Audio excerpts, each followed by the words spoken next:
What's up guys, today we'll be talking about the Lenovo Y740. Now this laptop in particular really caught my attention earlier this year because they were all on sale for like $400 off, right? These guys were selling RTX 2060 models for about $1,400, which was really good.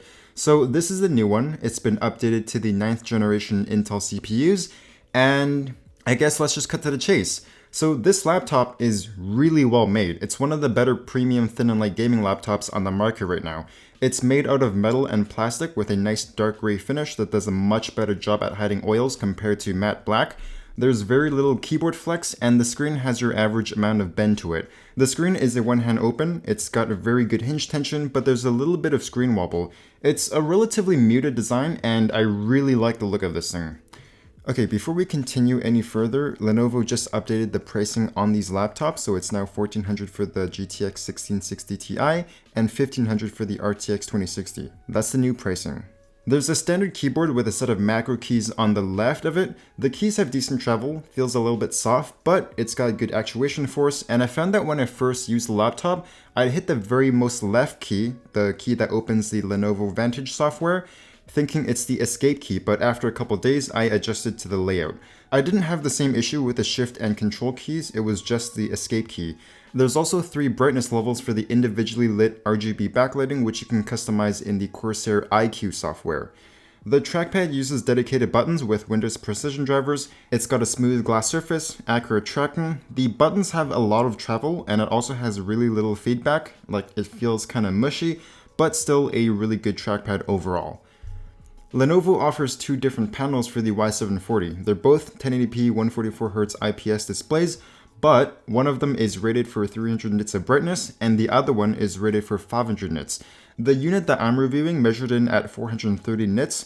Color gamut was good, but color accuracy was kind of poor.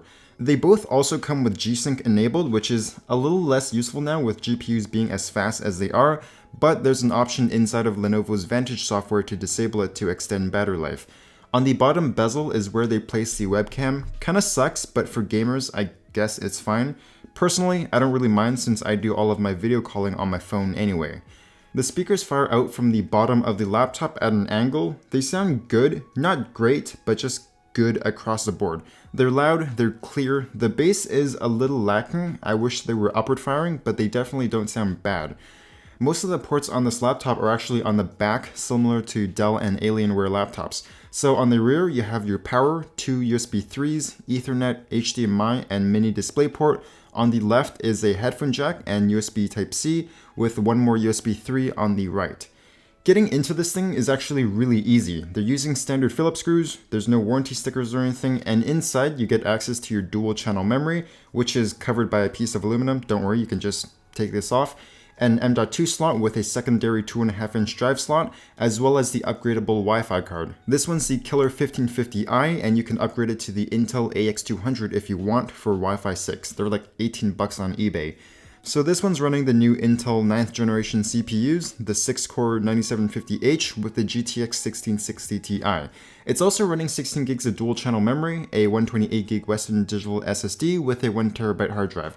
Performance in games is excellent. I think this is the sweet spot in terms of value right now, but if you want to crank the settings up to ultra on the newer games, you can still get the 2060 for a little bit more. Now, if you flip the laptop over, you'll notice that half the entire bottom of the laptop is exposed for airflow. The thermals are excellent, the CPU is able to maintain 4 GHz on all cores at 96 degrees, and the GPU averaged at 76 degrees. With the fans on max, they can get pretty loud, and they're also higher pitched, so you're gonna want to use headphones when gaming. And surface temps are also surprisingly good for a thin gaming laptop.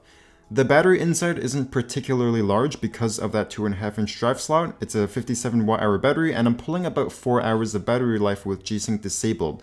They also include a 230 watt charger that ends in a proprietary connector, and like most gaming laptops, it does not accept power into the USB-C ports.